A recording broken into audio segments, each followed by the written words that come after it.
Karine Mokonzi na Grace Mbisi baza bandeko na biso. Karine Mokonzi na Grace Mbisi baza kosala musique. Karine Mokonzi na Grace Mbisi bazali na monde ya ba chroniqueur chroniqueuse ba journaliste. Karine Mokonzi na Grace Mbisi bauta na Congo Mikili.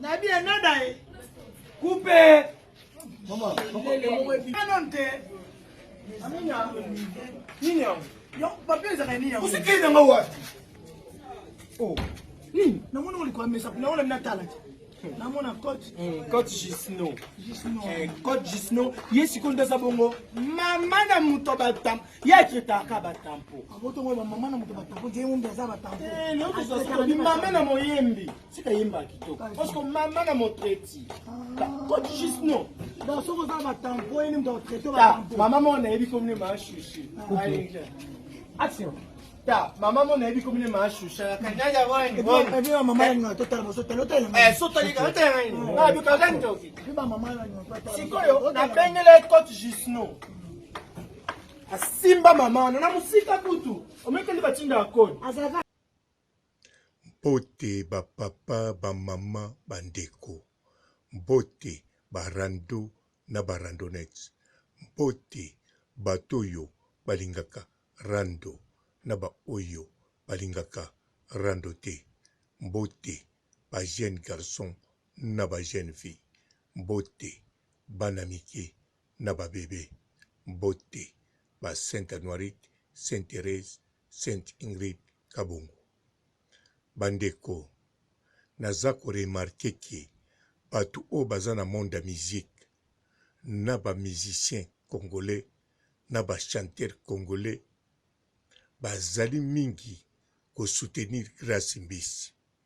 Mais Grace Mbisi, soko aza ndeko na biso, Karine Mokonzi pe azali ndeko na biso. Mais bango, baza ko soutenir mingi Grace Mbisi na makambo ebele.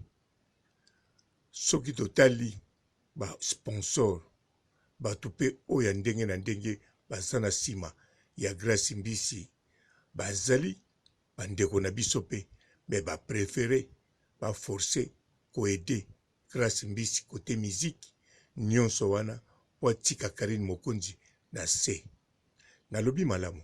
Grace Mbisi aza ndeko na biso. Karine Mokonzi aza ndeko na biso.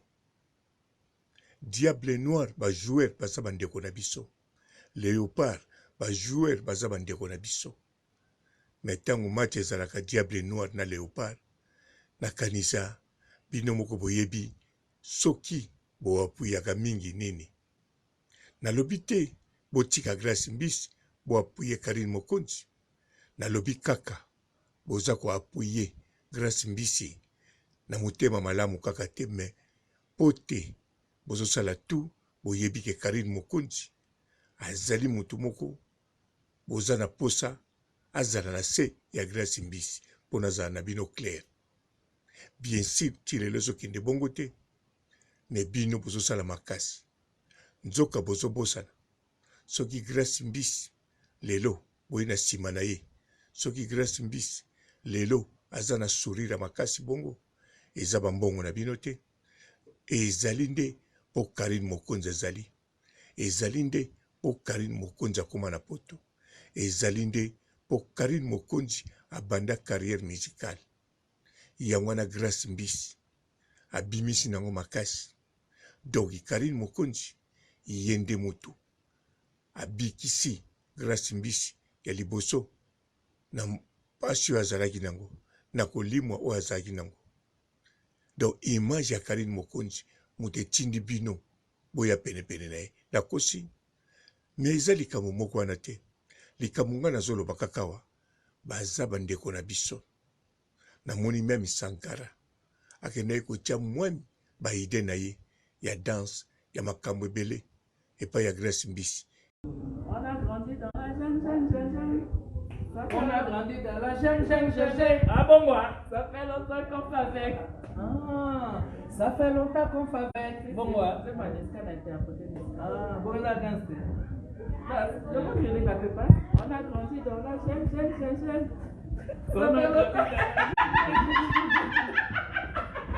Sakara du moment. Eza mabete. Mais Sankara pe na grâce na Karine Mokonzi babandi lelo te. Babandi komona na lelo te. Basolola beta nyonso. Wana eza exemple ya moko kaka. Sankara akutanaki pe na Tigre Noir. Mais nalobi pe mabe mpona Sankara te. Nazoloba nde kaka na bato nyonso oyo bakosoutenir Grace Mbisi eza vraiment bien. Mais soki bozosoutenir ye mpona konte Karine Mokonzi boyeba Karine Mokonzi aza ye moko te. Aza na Yesu Masiya. Aza na Jésus. Abeta nzembo oyo ya mokili. Abeta gospel. Maza toujours na Yesu Masiya na nzela na ye. Mais ezali malamu bino pe boya na kote ya Karine Mokonzi. Ezali malamu ba musicien ba chanteuse mususu boyeba ke Karine Mokonzi aza main ouvert po boya na maboko pa na ye. Ezali pe malamu ba sponsor na ba producteur mususu Karine Mokonzi azali maboko akofungama pona koyamba bino. Aboma mutu moko te, asala likambo moko ya mabe pona bino te, afinga bato te, asala nde eloko oyo ezosalama na mokolo lelo, pe asala ba clash moko oyo ematisa pe bato, epesa pe succès etia bato na nkelo te. To bato baresira na ba clash oyo asala. Na biloko oyo akreaki super talent, alongolaki chômage, akomisi bato na niveau oyo bazali lelo. Lelo soki bato baza kokende komela bazolia na village Panda po bayeba yango po le ketcho Panda apusana pembe na Karine Mokonzi.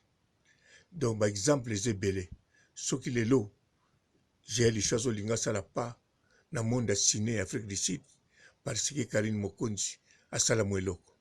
Soki Karine Mokonzi na super talent na ye abimisi ba talent na kati ya Congo alongoli chômage batala wana balongoli sous chômage bazo bimisa sous bana na mokola lelo.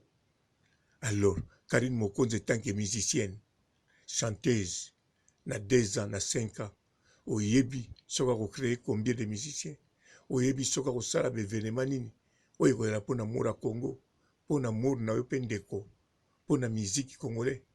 Alors pourquoi bozo luka bozala na sima ya Grace Mbisi kaka pona bo détruire Karine Mokonzi oyo asali eloko moko te. Grace Mbisi azali mosantu asande kona biso nazoloba tout le temps mais nazotuna soka azali mosantu Karine Mokonzi naza nani. En tout cas bandeko eza mawa mingi. Karine Mokonzi aza na kati ya France, bino pe boza na kati ya France, bino mosusu bozaka na Afrique boyaka pe na kati ya France. Karine Mokonzi aza na Norvège te, aza na Danemark te, aza pene na bino boza bisika moko. En tout cas ezali vraiment pasi. Ezali pasi bozomona ndeko mwasi biloko boni asali a contribuer pona bonheur ya Congo. Bato ebele kutu bosekaka ye moko aza na eloko te, mais oyo apesi bozomona ngo te, oyo aforme oyo abimisi bozomona ngo te, oyo pe alinga sala abimisa na futur bozoluka bofre nango. Bandeko nga nayebi ke Congolais azalaka motu ya malamu, nayebi ke Congolais azalaka motu malamu, nayebi ke Congolais azalaka solidaire. Yango bozosala ngo na Grace Mbisi, mais bosala yango pe na Karine Mokonzi la baronne. Mama YouTube, autorité morale, icône vivante. Na sokisi awa, botikala malamu et ciao. Bonjour fidèles internautes de www.elengiakomba TV. Bonjour, bonsoir, balandi nyonso ya Elengi ya Komba. Congolaise TV. Belé, partout dans le monde, partout où vous êtes, partout où vous êtes, Elengi ya Komba TV, vraiment. Bonjour, bonsoir, na abonné, fan nyonso ya Elengi ya Komba Congolais TV. Bonjour à mon boss, on a appelé ça vraiment un pandi. Bonjour à mon boss, JP Kiama. Je salue mon boss Balobi, boss des boss Babi, JP Kiama. Bonjour, na Elengi ya Komba Congolais TV, vraiment. Namo Lazana, chaîne de chaque topo, il y a pas de JP Kiama, ta boss des boss, il y a danger. Donc, on va s'entendre la zaki. ya boss na biso JP Kiama nzambe na ngai ba boss bazali ba boss bazali JP Kiama le boss des boss. Napesi d'abord bonjour tu ba mbote belé na mo boss JP Kiama wana na kozangisa ote donc na ko lekate sana napesa mo boss JP Kiama boss des boss. Mbote belé partout dans le monde, partout où vous êtes, partout où Zolanda Elengi ya Komba TV vraiment. Bonjour, bonsoir na ba abonné ba fan nyonso ya Elengi ya Komba Congolais TV. Bonjour à mon boss, on a appelé ça vraiment un pandi. Bonjour à mon boss JP Kiama. Je salue mon boss Balobi, boss des boss Babi JP Kiama.